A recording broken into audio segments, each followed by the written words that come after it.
వాళ్ళ పాటలు దేవుడిని గౌరవించేలా ఉన్నాయి. వాళ్ళ పాటలు మన స్థితి ఏంటో మనకు నేర్పించేలా ఉన్నాయి. వాళ్ళ పాటలు మన గుణగణాలు ఎలాంటివో బయట పెట్టాయి. ఈరోజు పాటలో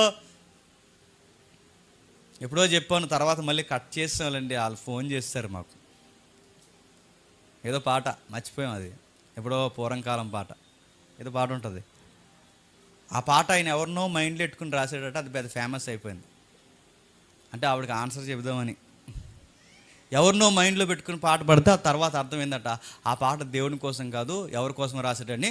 ఆ రోజు ఆ పాటను బయటికి తీసారు, వెలివేశారు. ఎందుకు చెప్పినా, ఒకప్పుడు పాట రాస్తే ఆ పాట బైబిల్ సెమినరీకి వెళ్ళి థియోలాజియన్స్ అందరూ కూర్చొని ఇది బైబిల్ ప్రకారం డాక్టర్స్కి దగ్గరకు ఉందో లేదో చెక్ చేసిన తర్వాత ఈ కీర్తన క్రైస్తవ్యం పాడుకోవచ్చని రిలీజ్ చేసేవారు. ఇప్పుడు ఆడి కీబోర్డ్ వస్తే చాలు ఆడిదో పాట, వీడికి తబలా వస్తే చాలు వీడిదో పాట, ఆడేమైనా పాట పాడడం వచ్చి ఆడిదో పాట, ఇది ఆర్కెస్ట్రా పాట, అన్నీ పాటలే.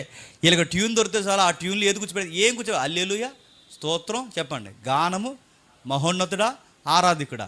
ఆరాధికుడు అంటే చాలు, ఇంకా ఆరాధన పాట, అది ఇంకా ఆరాధన అనే పదం వస్తే చాలు, ఇంకా వర్షిప్ సాంగ్ అంతే. ఇంకా వర్షిప్ సాంగ్స్లో ఏముంటాయి అంటే ఇలాంటివి ఉంటాయి. ఏమున్నాయి అంటే ఇప్పుడు రాశాడు చూడండి, ఇది వర్షిప్ సాంగ్ అంటే వర్షిప్ సాంగ్ ఏముందిరా, వర్షిప్ సాంగ్ అంటే మన రోత జీవితం అంత ఉంది అక్కడ వర్షిప్ సాంగ్లో.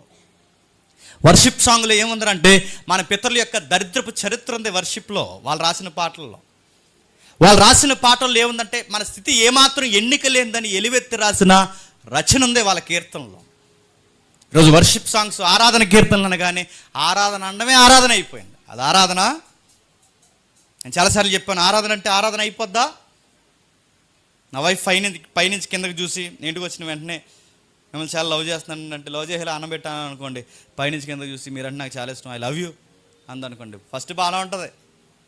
2 అయినా 3 అయినా అన్నం పెట్టలేదనుకో నాకు ఎలా ఉంటుందండి? అన్నం పెట్టవే అన్నాను అనుకో, అన్నం పెడతాను కానీ ఐ లవ్ యూ అందనుకోండి. స్నానం చేయడానికి టవల్ ఇమ్మన్నా ఏం చేసినా ప్రతిదానికి నీట్గా రెడీ అయిపోయి ఆ సోఫా సెట్లో కూర్చుని నాకు అస్తమాలు ఐ లవ్ యూ చెప్పింది అనుకో, నేను ఏమంటాను చెప్పండి, ఇంకోసారి చెప్పండి నరికి పడతాను ఏమనుకుంటున్నావు. నువ్వు నన్ను ఆరాధిస్తే అనవండు, నన్ను ఆరాధిస్తే బట్టలు వదుకు, నన్ను ఆరాధిస్తే నాకు కావాల్సిన పరిచయం ఇచ్చే. ఆరాధన అనడం ఆరాధన కాదు, ఆరాధన అనడం గుర్తుపెట్టుకుంటే తల వంచి మన ప్రవర్తన మనం మార్చుకొని దేవునికి అనుకూలంగా మన జీవితాన్ని ఎప్పుడైతే ఒప్పుకుంటామో చెప్పండి, అది ఆరాధన.